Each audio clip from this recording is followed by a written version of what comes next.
Hallelujah! It's another glorious morning here in Kenya. Now it's 5 minutes after 6 a.m. in East African time. This is your blessed program, A Letter to the Korean-speaking audience. I'm so humbled to be your host. So wherever you are, beloved listeners, welcome all of you. My name is Pastor Professor Hannah Jo. 복되신 한국어를 사용하시는 청취자 여러분 평안하십니까? 지금은 한국 시간으로 2019년 11월 12일 정오를 조금 넘기고 있습니다. 오늘도 온전히 예수 그리스도의 십자가 보혈의 공로 힘입어 여러분 앞에 인사드리는 저는 회개와 거룩함 사역회 Jesus is Lord 라디오 팀 목사 조한나입니다. 이 방송을 청취하고 계신 여러분 모두를 주님의 이름으로 환영합니다. 오늘 전달드릴 말씀은 지난 11월 1일, 2일, 3일 케냐 나이로비 우타왈라 재단에서 있었던 말씀 폭발 집회의 첫째 날 11월 1일 금요일 말씀의 두 번째 부분입니다. 지난 방송 시간에 연이어서 그대로 들어주시면 됩니다. 오늘도 주님께서 이 시간을 온전히 친히 주장해 주시기를 기도합니다.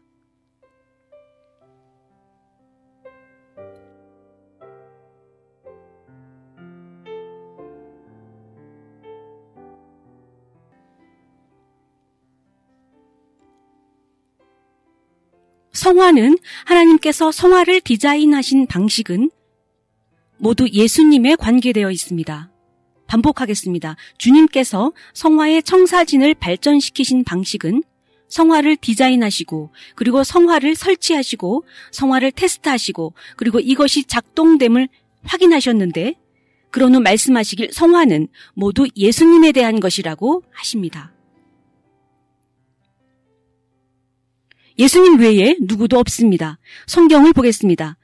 여러분이 성경을 보시면 성경 전체가 창세기부터 계시록까지 성화에 대한 것임을 알게 될 것입니다. 그것은 바로 예수님에 대한 것이란 뜻입니다. 누가복음 24장 25절로 27절입니다. 이르시되 미련하고 선지자들이 말한 모든 것을 마음에 더디 믿는 자들이여 그리스도가 이런 고난을 받고 자기의 영광에 들어가야 할 것이 아니냐 하시고 성경의 시작부터 끝까지 모든 선지자들의 성스러운 메시지는 그리스도의 오심에 관한 것이었으며 누군가를 성화시키는 것이었습니다. 모두가 그리스도의 오심과 관련되며 또한 누군가를 성화시키는 내용입니다. 성경 전체가 성화에 관한 것이고 다른 말로 그리스도의 사명에 관한 것입니다. 말씀해 주시겠습니까? 왜 성경을 당신은 분리시켜 나눠보기를 원하십니까? 나는 시편만 보겠다. 어찌 그렇게 하십니까? 여러분은 성경 전체를 갖고 있습니다. 그분께서 말씀하십니다. 모든 선지자들의 말하는 것을 왜 그리 더디 믿느냐? 하나님의 성스러운 메시지를 이해함에 있어 성경 전체가 오시는 메시아를 가리키고 있으며 그 도중에 수행되고 있는 성화에 대한 것입니다. 우타왈라 재단에 있는 누군가를 야야킬리만이 있는 누군가를 성화시키는 내용인 것입니다. 그것이 모든 선지자들이 말했던 미션입니다. 오셔서 성화시키십니다.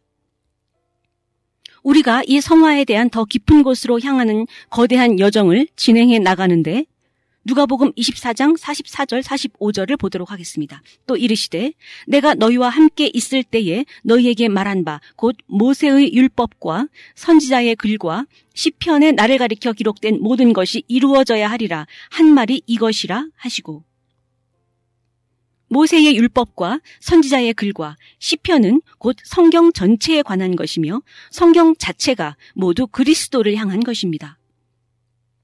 또한 그 과정에서 누군가를 성화시키는 것입니다. 주님은 여러분을 너무도 사랑하셔서 여러분의 관심을 그리스도의 미션 위에 두게 하셨습니다. 그것이 그리스도께서 오신 유일한 이유입니다. 사람을 성화시키는 것입니다. 타락한 사람을 성화시키십니다. 누가복음 4장을 보겠습니다. 이 부분을 마무리해 나가면서 누가복음 4장 21절인데 16절부터 읽겠습니다.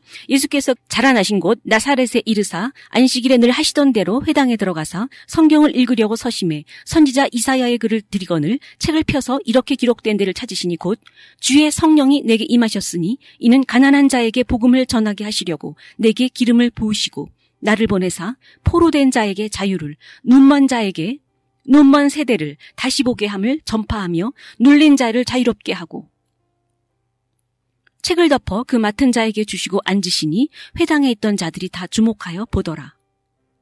그분께서 이사야의 중심 구절을 택하셨고 바로 메시아를 기다리는 그 종교의 성별케 된 말씀, 그 사명의 신성케 구별된 말씀을 선택하여 읽으셨습니다. 그리고 그들에게 이 말씀이, 이 성경 구절이 오늘 너희의 눈과 귀에 응하였다, 성취되었다라고 말씀하신 것입니다. 성경 전체는 그리스도에 관한 것이며 그분의 사명과 그리고 성화에 관한 것입니다. 이제 하나님께서 교회의 성화를 위해 디자인하신 그 청사진을 보기 원합니다. 이에 관해 바로 고린도전서 15장 50절에서 56절 이 구절로 보겠습니다. 성화의 체계를 볼 수 있는 구절입니다. 다른 말로 중심이 되는 핵심 내용이 들어있습니다.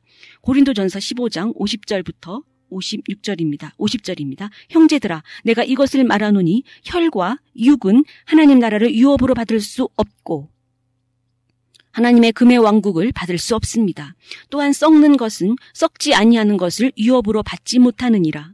보라, 내가 너희에게 비밀을 말하노니 우리가 다 잠잘 것이 아니요 마지막 나팔에 순식간에 홀연히 다 변화되리니 나팔 소리가 나매 죽은 자들이 썩지 아니할 것으로 다시 살아나고 우리도 변화되리라. 이 썩을 것이 반드시 썩지 아니할 것을 입겠고 이 죽을 것이 죽지 아니함을 입으리로다.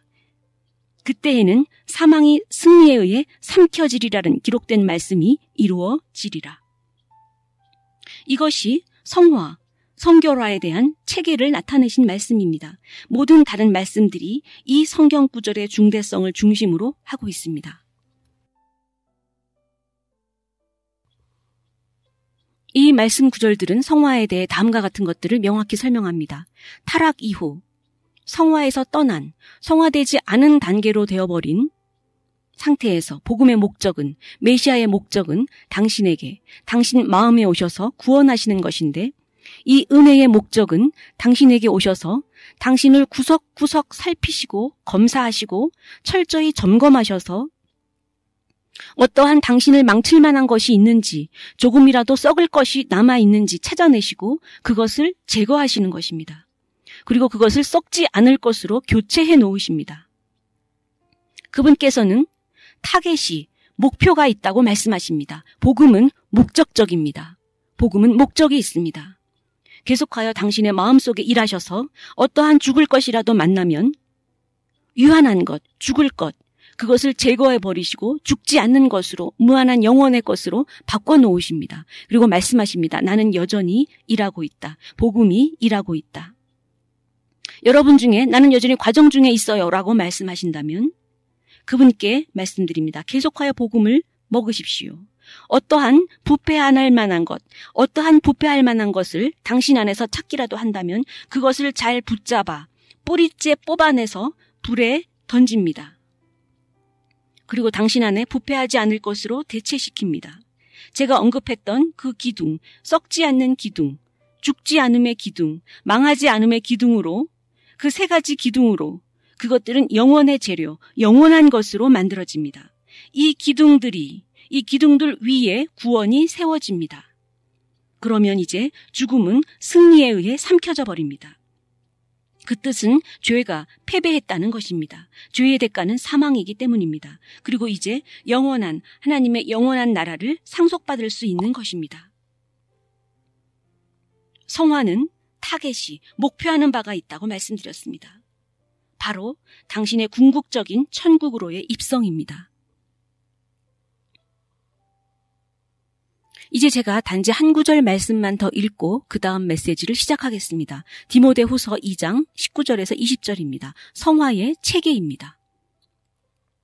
디모데후서 2장 19절. 그럼에도 하나님의 견고한 터는 섰으니 인침이 있어 일렀으되 주께서 자기 백성을 아신다 하며 또 주의 이름을 부르는 자마다 죄에서 불의에서 떠날지어다 하였느니라.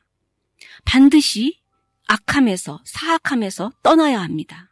사악함에서 죄에서 불의에서 떠나야 합니다. 계속하여 20절입니다. 큰 집에는 금과 은의 그릇이 있을 뿐 아니요 나무와 질그릇도 있어 귀히 쓰는 것도 있고 천히 쓰는 것도 있나니 그러므로 누구든지 자기를 이런 것에서 깨끗이 하면 귀히 쓰는 그릇이 되어 거룩하고 주인의 쓰심에 합당하며 모든 선한 일에 예비함이 되리라. 이것이 성화의 과정이자 성화의 목적입니다.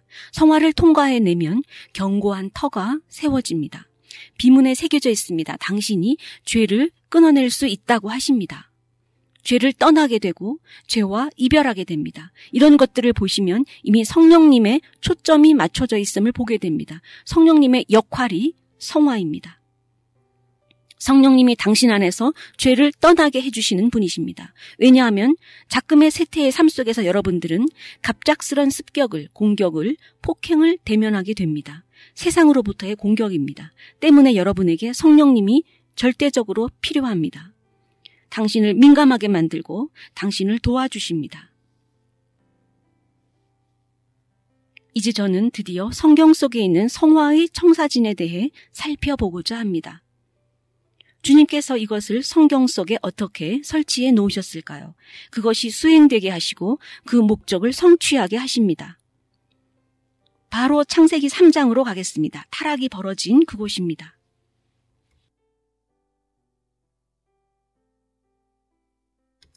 이 지점이 바로 주 하나님 자신께서 그 전체적 진행 과정을 성화의 과정 그 끝까지 디자인하시고 설정하신 곳입니다. 창세기 3장 15절입니다. 주님께서 어떻게 교회의 성화를 디자인하고 설정하셨는지입니다. 영문 성경을 직역합니다. 내가 적개심을 둘 것이다. 너와 여자 사이에, 내 후손과 그녀의 후손 사이에. 그가 내 머리를 뭉개서 무너뜨릴 것이요 너는 그의 발꿈치를 상하게 할 것이다. 바로 이 창세기 3장 15절, 이 성경 구절에 성화의 전체적인 여정이, 전체적 과정이 담겨 있다고 하십니다. 이 말씀에서 여자와 뱀 사이에 적대적 관계, 적개심을 두시겠다고 하셨습니다. 여자의 후손과 뱀의 후손 사이에 적개심이 있는 것입니다. 원수가 되게 하는 것입니다. 뱀과 여자 사이입니다. 왜냐하면 그 사이에 연합이 있었기 때문입니다. 우정이 있었습니다. 따라서 그분께서 성화, 성결화 하시려고 할 때 죄로부터 떨어져 나오게 하시는 게 첫 번째입니다. 여기를 보십시오. 이들 둘을 갈라놓으시는 것입니다. 그 사이에 적개심을 두십니다. 이 말씀 안에 성화의 그 전체적 과정이 있을 뿐 아니라 사탄에 대한 궁극적 승리와 천국 입성, 그리고 예수님과 다시 와서 통치하는 것까지 이 말씀 구절 속에 있습니다. 주님께서는 매우 강력하십니다. 사탄은 매우 약합니다. 왜냐하면 이미 타락 이후 바로 이 말씀 구절을 통해 사실 구원자를 약속해 주셨기 때문입니다. 이 구원자가 오심을, 성화시키시는 분이 오심을 약속하셨습니다. 성경의 처음 시작부터 이미 그리고 성경 전체를 통하여 오늘 밤 우리는 여정을 할 것입니다. 우리는 성경 안에서 여정을 할 것입니다. 내내 계시록까지 갑니다. 타락 이후부터 이미 구원자를 성화시키실 분을 약속해 주신 것입니다. 또한 많은 것을 언급하셨는데 오늘 밤 열어드릴 것입니다. 뱀이 발뒤꿈치를 상하게 합니다. 그리고 뱀의 머리를 짓밟아 부숴버립니다. 머리를 부숴버리는 것은 치명타입니다. 맞습니까? 치명타라는 것은 이미 사탄을 패배시킨다는 계시록 20장 이하의 그 승리를 말씀하고 계심입니다. 이것은 여러분들을 향한 구원자를 주심에 대한 예언입니다. 우리는 이제 그 실현되는 모습을 함께 살펴볼 것입니다. 그 윤곽이 드러나는 것입니다. 실현되는 것입니다. 주님께서 창세기 3장 15절을 내려놓으신 이후 성경의 그 이후 모든 내용은 이것을 실현하고 펼쳐내는 그 과정들, 약속들, 일련에 연계되는 것들로 이어집니다. 모두가 성경의 핵심적 주인물 예수 그리스도를 가리키고 있다는 것입니다. 따라서 그 예언을 살펴보고 그 실현 과정을, 그 윤곽이 드러나는 것을 또한 보겠습니다. 이를 함께 붙여 많은 성경 구절들을 여러분께 드릴 것입니다. 누가복음 1장으로 가기 이전에 제가 잠시만 더 설명을 드리겠습니다. 에덴 동산에서 타락 이전에는 아담과 하와가 성화된 상태에 있었습니다. 완전히 성화된 상태로 하나님께 순종하며 의롭고 거룩했습니다. 그리고 여기 타락이 벌어집니다. 그리고 성화되지 않은 단계로, 성화되지 않은 상태가 시작됩니다. 그리고 구속자, 그 예언을 성취시킬, 오셔서 다시 성화시키시고 다시 회복시키실 분입니다. 성화의 상태에서 아담과 이브는 하나님과 함께 걸었습니다. 창세기 3장 8절을 보시면 아담과 그 아내가 주 하나님의 음성을 듣고 날이 서늘할 때 동산에서 그들과 함께 걸었던 주 하나님, 그 주 하나님의 얼굴을 피하여 그들은 동산나무 사이에 숨은지라. 영문성경 직역입니다. 타락 이전에 성화된 상태에서 의롭고 거룩하고 순종했을 때, 날이 서늘할 때 하나님과 함께 산책했습니다. 그리고 그들이 죄로 타락했을 때 불순종입니다. 그들은 성화되지 않은 상태로 들어갔습니다. 아담아, 어디 있느냐?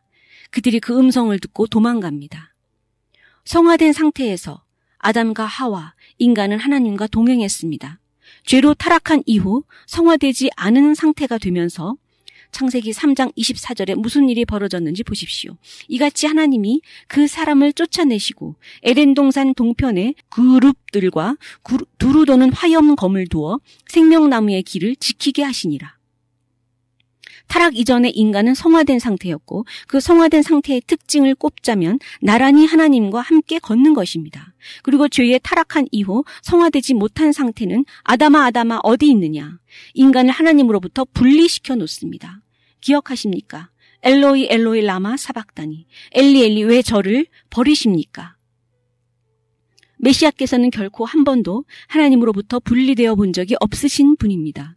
당신의 죄를 짊어지신 그 순간에 그분께서는 성화되지 못한 상태가 됨으로 인해 하나님으로부터 분리되어진 것입니다. 그분께서는 당신을 위해 성화되지 못한 상태를 감내하셨습니다. 따라서 교회의 성화는 사람이 하나님과 함께 걷는 것의 회복입니다. 사람이 하나님과 함께 걷는 것입니다. 그것이 성화된 것입니다. 이제 하나님이 당신과 함께 하시는 것입니다. 그가 충분히 성화되어 있었을 때 그는 하나님과 함께 걸었던 것입니다. 이는 매우 특징적인 모습입니다. 에녹도 하나님과 함께 동행했다고 기록되어 있습니다. 이 두 선지자도 하나님과 함께 걷습니다. 모든 사람이 봅니다. 그러나 그들이 타락한 이후 성화되지 못한 상태가 되었고 아담아 어디 있느냐 했을 때 그들은 도망가서 숨었습니다. 더 이상 하나님과 함께 있지 못합니다. 당신은 하나님이 필요합니다. 따라서 하나님과 함께 있으려면 성화되어야 합니다. 성화의 윤곽이 당신 안에 실현되어져야 합니다. 때문에 지금 저는 많은 성경 구절을 함께 붙여놓아 보고 있는 것입니다. 성화의 실현입니다. 이 아름다운 예언을 이 칠흑같이 어두운 이 시대에 주십니다. 제가 이미 힌트를 드린 대로 그 예언 안에 예수님께서 사탄의 머리를 짓밟아 부수고 사탄을 불못에 던져버리는 것까지 모든 것이 여기에서 종료된 것입니다. 모든 것이 끝났고 모든 것이 여기 있습니다. 따라서 죄에 대하여 핑계가 없습니다. 이미 끝났습니다. 아, 사탄이, 악마가 다시 저를 건드립니다. 또 건드립니다. No, 아닙니다. 이미 끝났습니다. 종료되었습니다. 하나님은 매우 강력하십니다. 주님의 임재입니다. 여러분께서는 이제 왜 예수님께서 오셨는지 이제 거의 이해하고 계십니다. 그리고 그분을 영접하고 있습니다. 우선 창세기 1장에서 성화되었던 상태를 그 단계를 다시 확인하겠습니다. 이미 십자가를 가리키는 매우 아름다운 복음입니다. 우리는 갈보리를 향해 갈 것입니다. 갈보리 산입니다. 오늘 이 과정을 마치면, 끝내면, 획득되면 여러분은 영광된 하나님 나라를 상속받을 수 있습니다.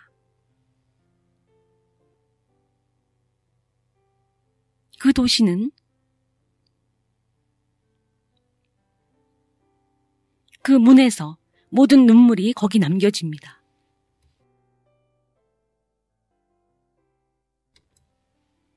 더 이상 통곡이 없습니다. 여러분 중에 아침에 크게 우는 분들이 있는 것을 압니다. 이제 끝입니다. 더 이상 슬픔이 없습니다. 더 이상 암이 없습니다. 당뇨도, 실직도, 우울함도, 박탈감, 상실감도 더 이상 없습니다. 버려짐이 없습니다.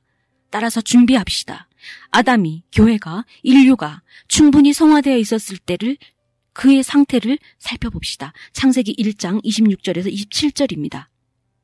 하나님이 가라사대 우리의 형상에 따라 우리의 모양대로 우리가 사람을 만들고 그로 바다의 고기와 공중의 새와 육축과 온 땅과 땅에 기는 것을 모든 것을 다스리게 하자 하시고 하나님이 자기 형상 곧 하나님의 형상대로 사람을 창조하시되 남자와 여자를 창조하시고 타락 이전의 모습입니다. 매우 강력합니다. 인간은 하나님의 형상대로 하나님을 닮았습니다. 완전히 성화되어 있습니다. 하나님께 순종하고 하나님을 사랑하고 하나님을 섬깁니다. 타락 이전의 아름다운 상태입니다. 하나님께서는 그의 피조물을 완벽히 만드셨습니다. 실수가 없으십니다. 또한 그분의 형상대로 만드셨습니다. 또한 권능을 전이해 주셨습니다.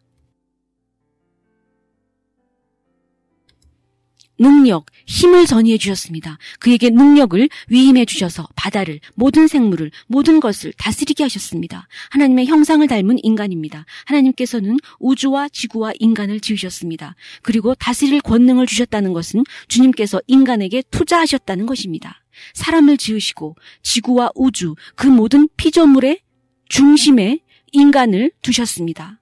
중심에 두셨습니다. 성화가 본래 기능을 제대로 발휘하게 하는 것으로 정의한 것은 이런 의미에서 매우 중요합니다. 성화란 본래의 기능을 제대로 발휘하게 하는 것이 성화의 정의 중에 하나였습니다. 즉 창조의 목적에 부합되게 만드는 것입니다. 합당한 경배에 부합되게 하는 것이자 영광을 올려드리는 것입니다. 창조의 목적에 부합되는 기능이 제대로 발휘하게 하는 것입니다. 인간의 이 기능이 제대로 발휘되지 못하면 하나님의 피조세계의 중심에 두셨기 때문에 너무나 많은 투자를 하셨기 때문에 인간의 비기능적임이 모든 피조세계의 비기능적임을 초래합니다. 즉 인간이 비기능적이 되어버리면 모든 피조세계가 따라서 비기능적이 되어버립니다. 왜냐하면 인간을 바로 창조의 그 핵심, 중심에 놓으셨기 때문입니다. 창세기 1장 31절을 보시면 우주, 그분께서 우주를 창조하셨을 때 하나님이 그 지으신 모든 것을 보시니 보시기에 심히 좋았더라. 저녁이 되며 아침이 되니 이는 6째 날이니라. 이 말씀의 의미는 무엇입니까? 인간을 완벽하게 하나님의 형상대로 하나님을 닮게 만드셨다는 것입니다. 그의 모든 피조세계 중심에 인간을 두셨습니다. 어느 정도냐면 인간이 타락했음에도 불구하고 그 인간을 구속하시기 위해 구속자를 보내주실 정도로 인간의 위치는 핵심에 있습니다. 그 속량자, 구속자는 인간의 형상으로 오셔야 했습니다. 교회와 우주를 회복하시기 위해 이것이 주님께서 고안하신 기본 디자인입니다. 타락 이전 충분히 성화된 상태였을 때 그때 인간은 하나님의 형상대로 지음을 받은 상태였고 우주와 그 모든 피조세계를 만드시고 뒤로 물러앉으셔서 그 반영되는 상태를 보셨습니다. 피조물들을 테스트하시기 위해 하나님을 영화롭게 하기에 합당한지 그 모든 제조자로서 창조주께서 모든 피조물들이 지음받은 대로 그 목적을 잘 수행하는지를 보신 것입니다. 저녁과 아침, 낮과 밤을 만드시고 인간은 하나님의 완벽한 형상대로이고 그분께서 인간에게 알맞은 돕는 자를 주셨습니다. 모든 것이 설정되었을 때 하나님께서는 이 피조물들을 테스트하기를 원하셨던 것입니다. 그 목적에 부합되는지, 하나님을 영광되게 하는 목적에 부합하는지 하나님의 품질 테스트입니다. 인간이 행복한가? 바른 적당한 음식이 있는가? 하나님을 경배하기에 바른 목소리인가? 하나님께 영광을 돌릴 줄 아는가? 돕는 자로서 그녀는 적합한가? 그녀의 음식도 적당한가? 그녀가 행복한가? 동물들은 어떠한가? 편안한가? 제대로 된 단백질, 엽산 무엇이 되었던간? 이런 먹거리들을 제공받고 있는가? 제대로 먹고 자라서 인간을 지원해 주는가? 시간은 어떤가? 낮 시간 동안이면 충분한가? 영광을 돌리기에 충분한가? 밤에 적당히 쉬는가? 이 모든 것을 테스트해 보셨을 때 그 모든 것이 완벽했습니다. 그것은 죄로 갈 핑계거리가 없었다는 뜻입니다. 모든 것이 완벽했습니다.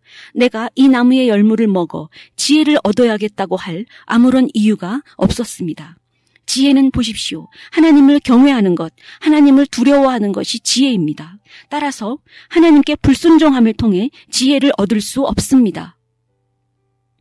주님께서 이런 것들을 테스트하셨습니다. 모든 것이 완벽했습니다. 하나님의 형상이 인간 속에 있었습니다. 의도하신 바대로 그는 뛰어났습니다. 그가 필요한 모든 것이 있었습니다.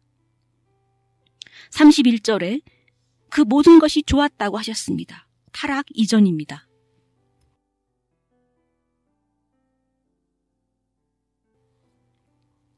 우리는 지금 에덴 동산에서의 이 성화되었던 단계를 거의 끝내가고 있습니다.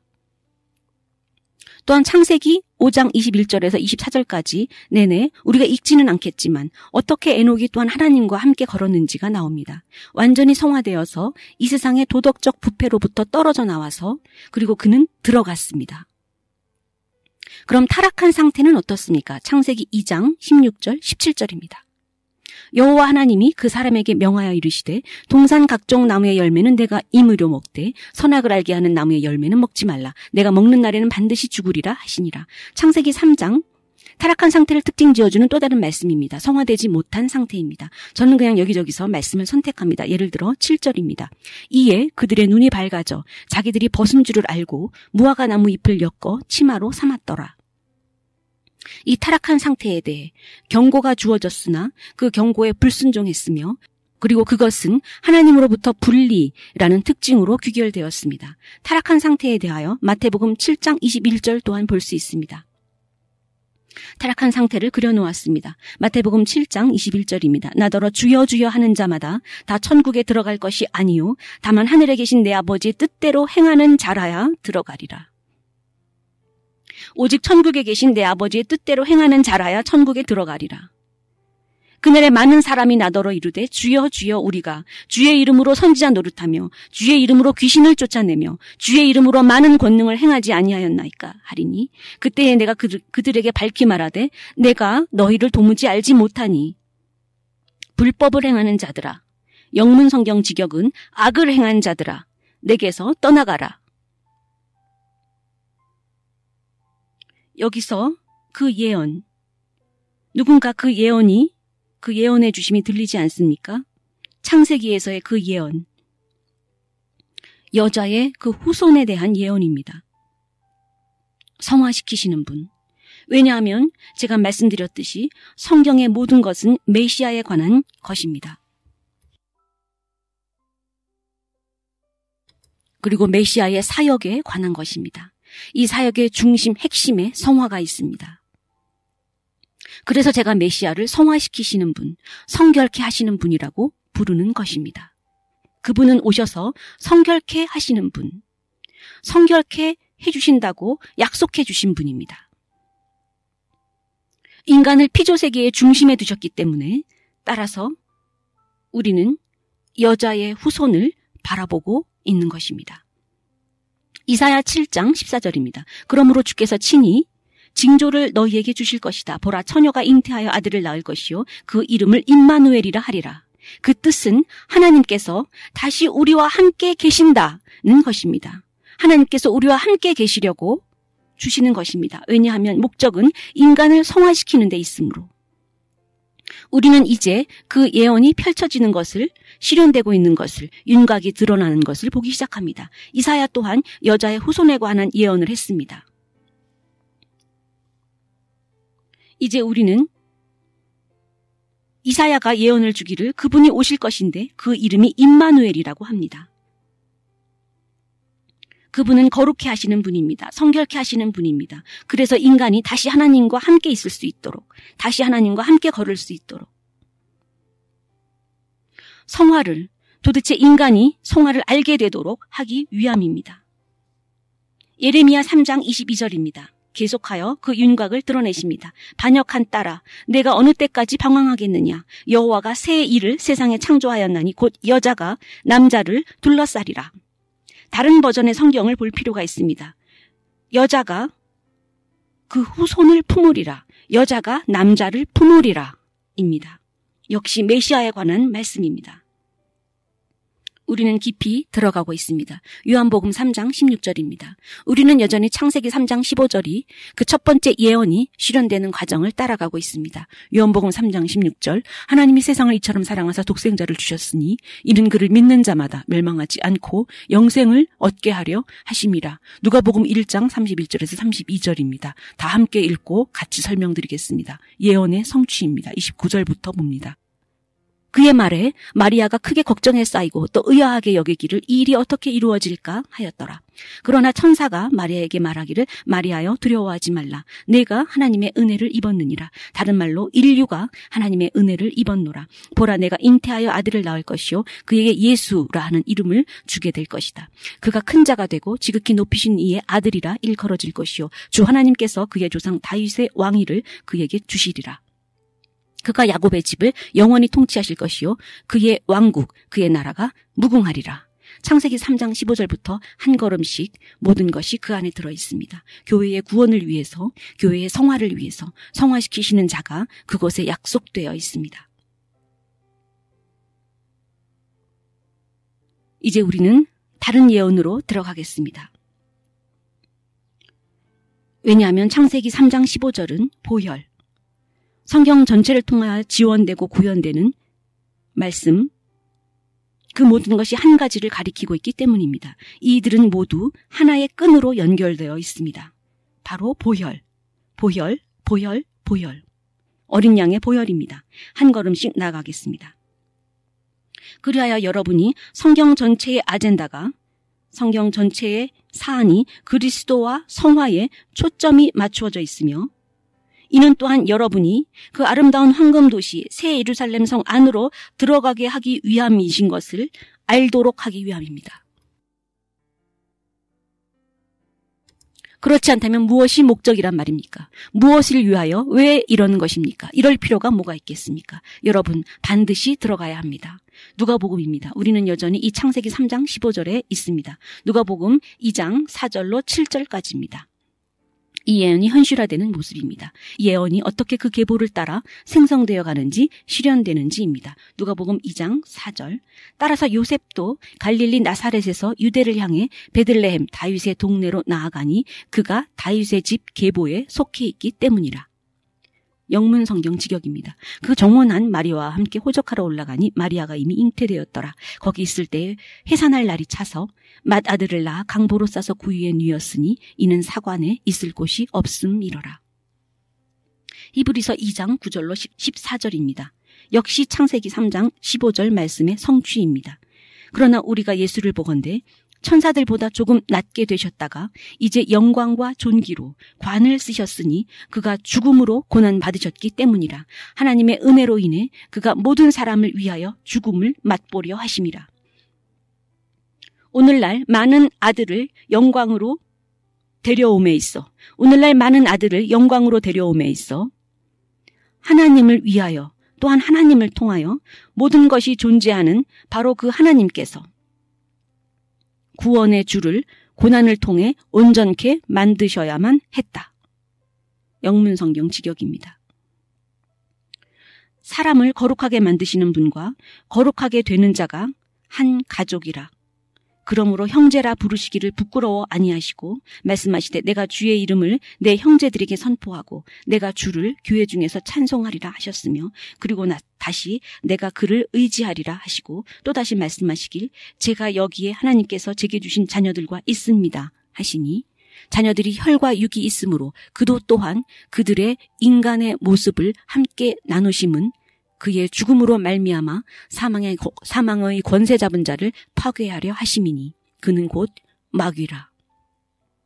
그분께서 무엇을 말씀하고 계십니까? 오셔서 구속해 주심을 말씀하고 계십니다. 성화를 위한 대가입니다. 창세기 3장 15절의 예언은 오셔서 당신을 해방시켜 주십니다. 교회를 해방시키십니다. 또한 우리는 이사야가 말한 다른 예언을 봅니다.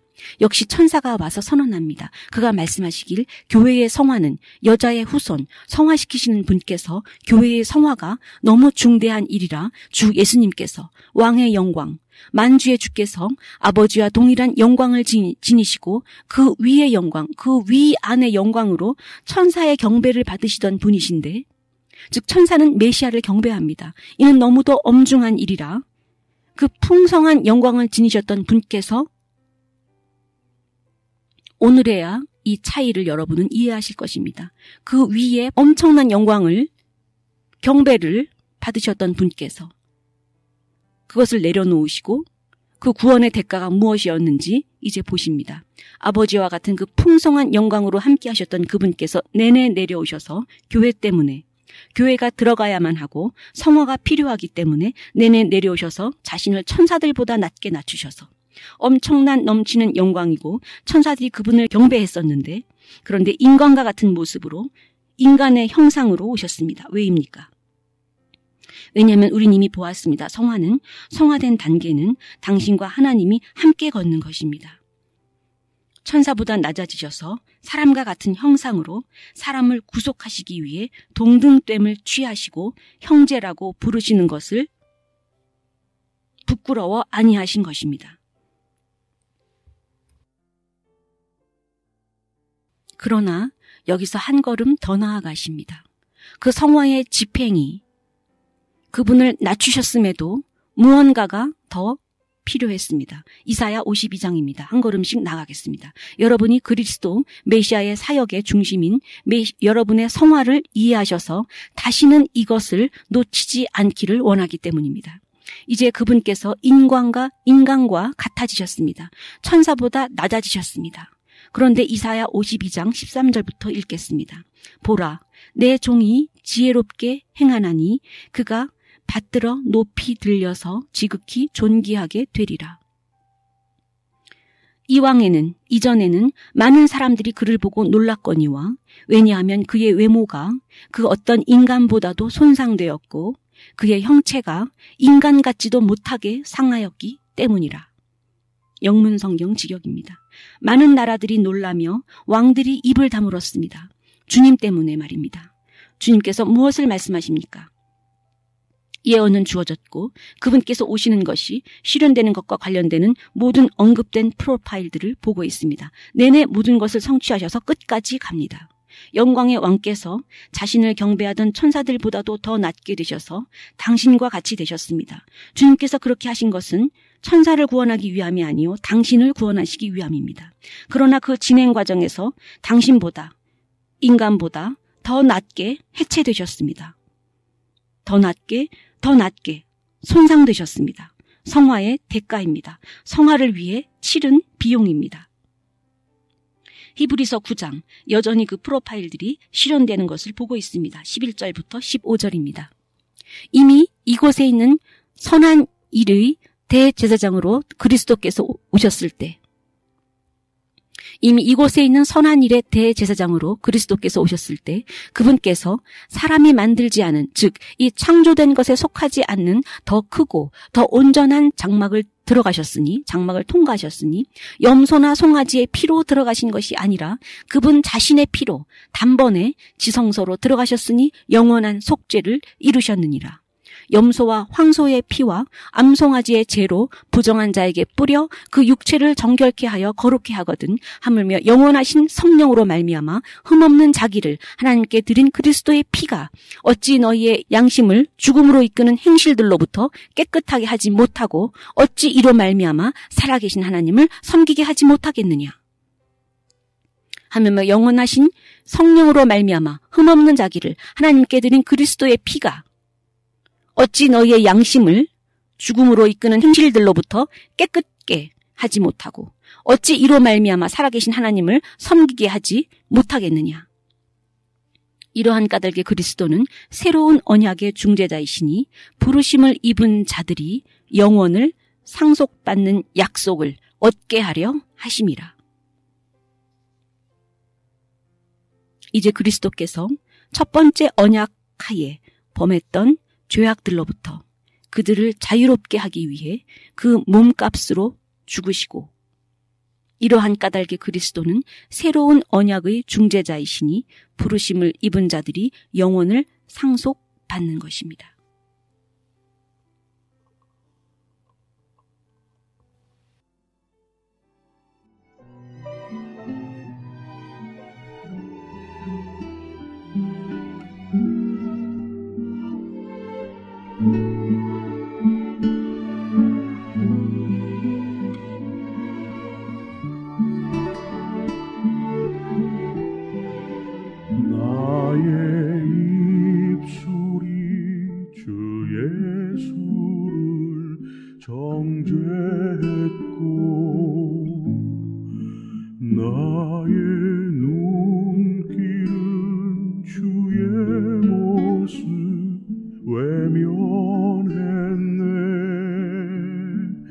나의 마음은 십자가 공로 져버렸으니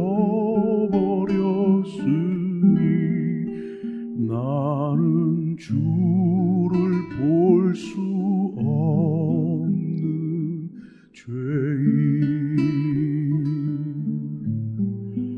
나의 완악한 마음이 채찍이 되고 나의 더러운 혀는 못자국이 됐네.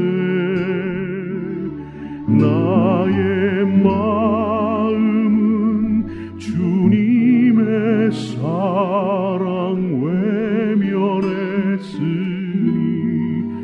나는 주를 만질 수도 없네. 주가 나의 못자국과 채찍질로 인하여 멸시와 고초치니 담당하셨네. 나의 죄로 인하여 십자가를 지셨네. 내가 주님을 버렸나이다. 주여 나의 죄악을 용서하소서.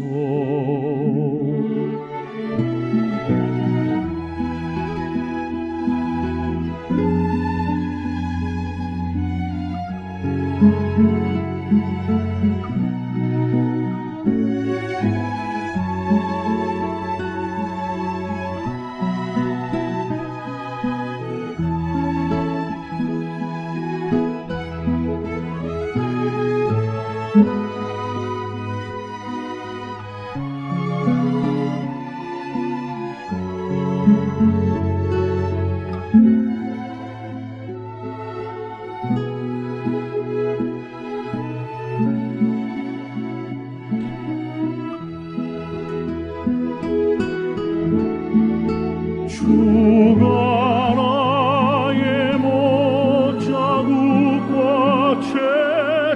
채찍질로 인하여 멸시와 고초치니 담당하셨네. 나의 죄로 인하여 십자가를 지셨네. 내가 주님을 버렸나이다. 주여 나의 죄악을 용서하소서.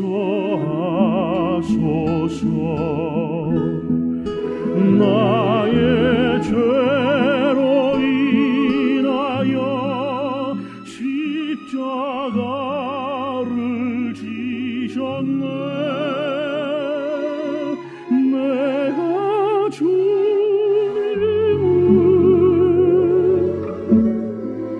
사랑합니다. 내가 주님을 사랑합니다.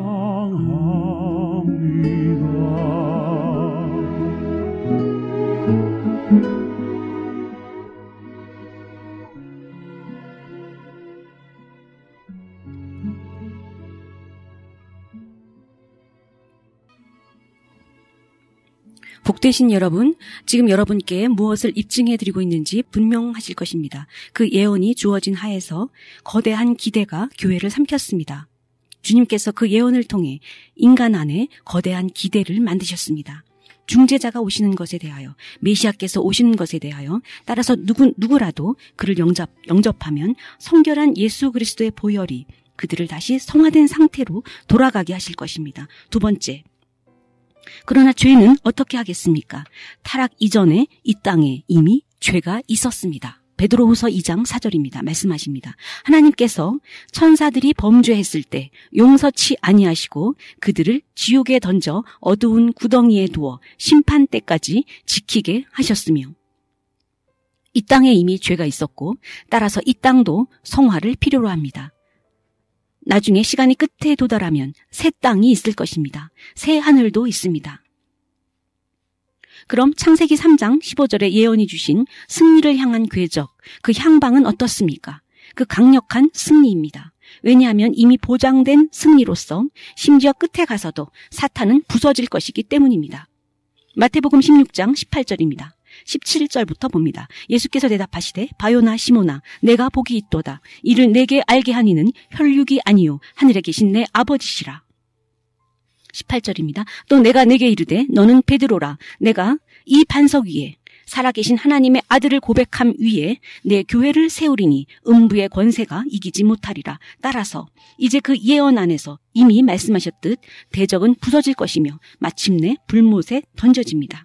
여자의 후손 메시아 왕께서 교회를 성화하러 오셨을 때 가장 높은 영광, 천국 위의 영광으로부터 내려오셔서 저 아래까지 내려가셨습니다. 그리고 그분께서 아래로 내려가셨을 때 그곳에서 또한 지옥의 문을 잠그신 것입니다. 이해하셨습니까? 때문에 이제 다음에 살펴볼 것인데, 그 구원자가 바로 유다 족속의 사자라고 말입니다.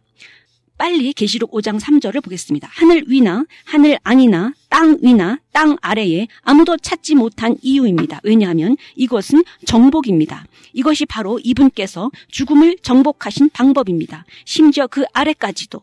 그러나 또 말씀을 읽어보시면 그분께서 그 승리를 교회에 전달해 주심을 알 수 있습니다. 교회에게 말씀하십니다. 교회가 이제 증오와 죽음을 이길 것이라고 하십니다. 계시록 20장 10절입니다. 그가 어떻게 마침내 죽음을 무너뜨리시는지입니다.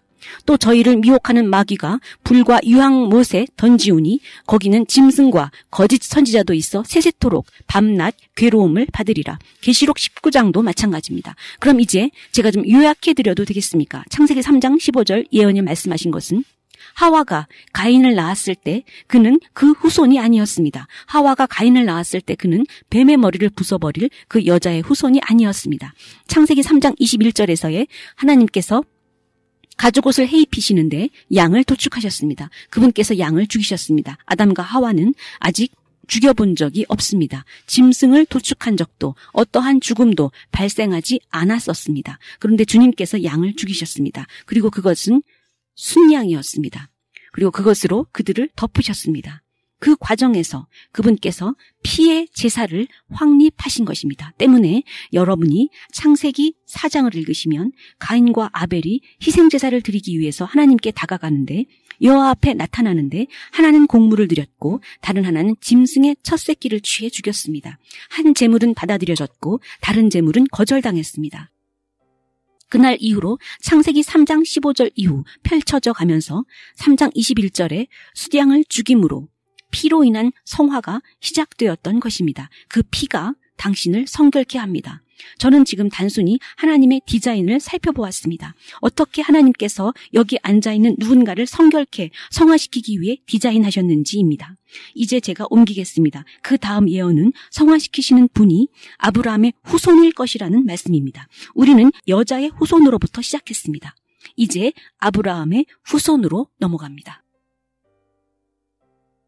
여러분은 지금 보혈의 끈, 그 연결을 보고 계시는 것입니다. 구원자, 속량자를 기다립니다. 보혈로 연결되어 있습니다. 이미 놓여진 예언에 의해 아브라함의 후손으로 오십니다. 아브라함의 삶은 성화로 특징 지어질 수 있습니다. 하나님께서 그를 이 목적을 위해 구별해 내셨고 하나님께서 아브라함에게 약속을 주시기 시작하십니다. 아브라함은 그의 삶 전체를 하나님의 약속에 따라 삽니다. 하나님의 약속입니다.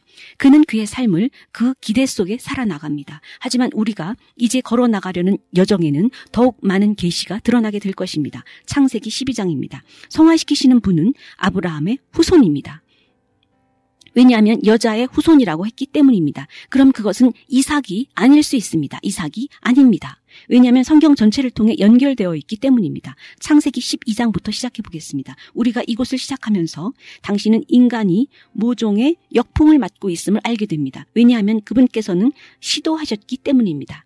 그분께서 아담에게 그것이 작동하는지, 즉 이것을 만지지 말라 했는데 그대로 되는지, 그런데 그것이 작동하지 않았고, 그리고 이제 당신은 은혜의 언약이 펼쳐지는 것을 봅니다. 왜냐하면 작동이 되지 않았기 때문입니다. 창세기 2장 16절 17절, 창세기 3장 6절을 기억하시듯 그때 그들은 불순종한 것입니다.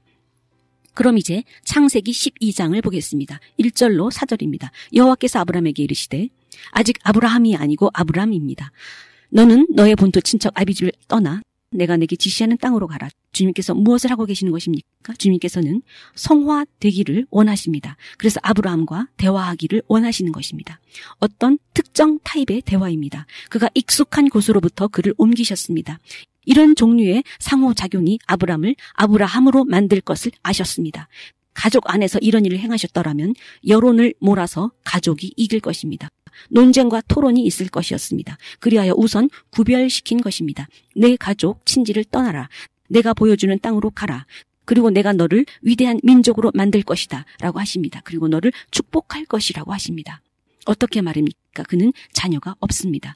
내가 내 이름을 위대하게 할 것이요 너는 복의 근원이 될지라. 또한 너를 축복하는 자를 내가 축복할 것이요 너를 저주하는 자를 내가 저주할 것이라. 이 땅의 모든 민족이 너를 통해 복을 받을 것이다. 이해하십니까? 그는 자녀가 없습니다. 오랜 동안 수년간 완벽히 자녀가 없습니다. 그러나 주님께서 오셨습니다. 그리고 말씀하시길 무엇보다 성화되어라. 구별되라. 떨어져 나가라. 왜냐하면 무언가 주님께서 나는 특정 타입의 대화를 통해 내게 개입하기를 원한다. 이는 또한 낯선 일입니다. 아브라함에게 있어 누군가가 성화되어야 하기 때문에, 그리고 내가 너를 선택했으므로 교회를 성화시키기 원하심으로, 그리하여 여자의 후손, 그리고 이제는 아브라함의 후손, 나이가 늙도록 아이가 없었던, 그러나 장차 큰 민족이 될, 많은 민족의 축복이 될 아브라함입니다. 여자의 후손은 이제 아브라함의 후손이 되었습니다. 그리고 그것은 이삭이 아닙니다. 창세기 12장 7절입니다. 주님께서 아브라함에게 나타나 가라사대 내 후손에게 이 땅을 주리라. 그리하여 그가 자기에게 나타나신 여호와를 위하여 그곳에 단을 쌓고.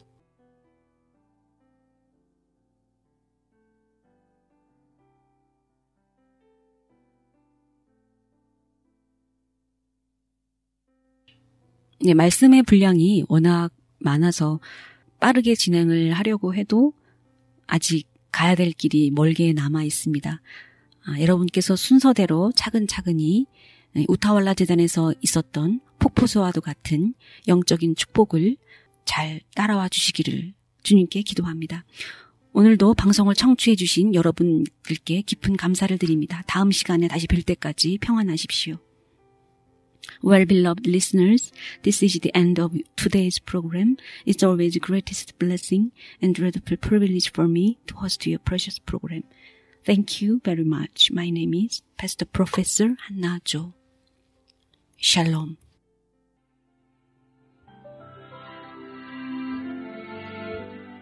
예수, 오 그 이름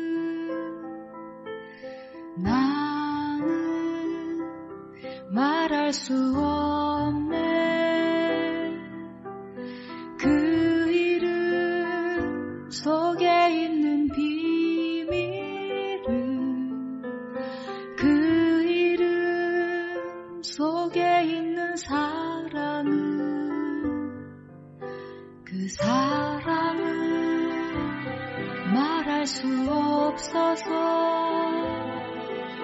그 풍부한 표현 못해서 비밀이 되었네. 그 이름 비밀이 되었네.